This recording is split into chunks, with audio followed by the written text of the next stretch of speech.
نحمده ونصلي على رسوله الكريم أما بعد أعوذ بالله من الشيطان الرجيم بسم الله الرحمن الرحيم إنما يخشى الله من عباده العلماء صدق الله العظيم. محترم سامعین، معزز حاضرین، آج میں آپ حضرات کے سامنے موجودہ وقت کی اہم ترین ضرورت مدارس اسلامیہ کی حقیقت بیان کرنے جا رہا ہوں. مدارس کے خلاف جو غلط فہمیاں پھیلائی جا رہی ہیں ان کا ازالہ کرنے جا رہا ہوں. میرے دوستو، آج پوری دنیا میں مدارس اسلامیہ کو مشکوک نگاہوں سے دیکھا جا رہا ہے. مدارس کے خلاف عالمی سطح پر سازشیں کی جا رہی ہیں. کہیں تو مدارس و مکاتب کو دہشت گردی اور ٹیررزم کا اڈا قرار دیا جا رہا ہے، تو کہیں وطن دشمنی کا مرکز بتایا جا رہا ہے. الغرض مدارس اسلامیہ مصائب و مشکلات کے طوفان بلاخیز میں گھرا ہوا ہے اور چہار جانب سے اس پر یلغار ہو رہی ہے. لیکن میرے دوستو، حقیقت تو یہ ہے کہ مدارس اسلامیہ اخلاص و روحانیت کے وہ سر چشمہ ہیں جہاں سے سسکتی اور بلبلاتی ہوئی انسانیت کو آب حیات ملتا ہے. مدارس اسلامیہ وہ کارخانے ہیں جہاں مردہ دلوں کو زندگی ملتی ہے. مدارس اسلامیہ وہ جگہ ہے جہاں انسانوں کے حقوق کے بارے میں بتلایا جاتا ہے. مدارس اسلامیہ وہ مقام ہے جہاں اخوت و بھائی چارگی اور محبت و مودت کی صدائیں گونجتی ہے.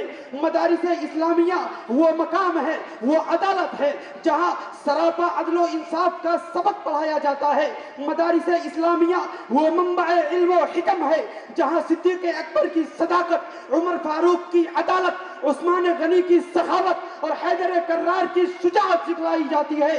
ہاں، ہمیں یہ کہہ لینے دو کہ مدارس اسلامیہ ہی وہ مقصد ہے جہاں سے انسانوں کی شکل میں ہیرے اور جواہرات نکلتے ہیں. لیکن افسوس، جن مدرسوں کی بنا پر انسانوں کو حیوانیت سے امتیازی کا شرف حاصل ہوا، لوگ انہی مدرسوں کو دہشت گردی اور ٹیررزم کا اڈا قرار دینے لگے. جن اداروں نے من یمنعک منی کہنے والے دشمن کو بھی معاف کرنے کا ہنر سکھلایا، لوگ انہی اداروں کو آتنکوادی اور نکسلوادی کا مرکز بتانے لگے.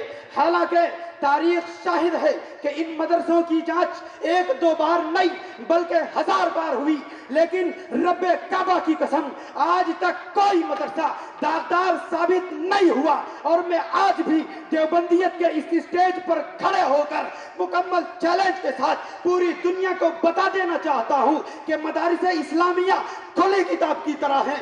جو چاہے جب چاہے مدارس کے اس کتاب کو رات کے اندھیروں میں، دن کے اجالوں میں اس کتاب کو پڑھ کر اندازہ لگا سکتا ہے. اگر کوئی انصاف پرور شخص ہوگا تو یہ کہنے پر مجبور ہو جائے گا کہ اس دنیا میں اگر کوئی ادارہ سب سے زیادہ امن و شانتی کا پیغام دیتا ہے تو وہ مدارس اسلامیہ ہی ہے. برادران ملت، آج ہمیں یہ کہنے کا حق حاصل ہے کہ اگر مدارس اسلامیہ نہ ہوتے تو سونے کی چڑیا ہندوستان غلامی کی زنجیر سے کبھی آزاد نہ ہوتی. کیونکہ جس مرد مجاہد نے انگریزوں کے خلاف سب سے پہلے علم جہاد بلند کیا وہ شاہ عبدالعزیز محدث دہلوی رحمت اللہ علیہ کو انہی مدرسوں نے جنم دیا تھا.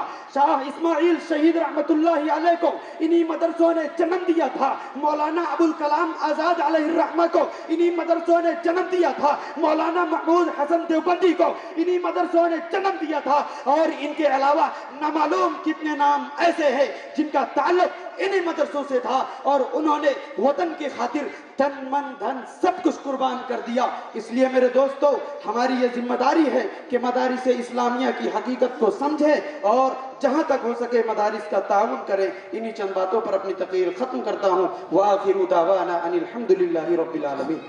تشریف لائیں گے مصاحب نمبر 131. حاجی محمد اقبال صاحب شالمار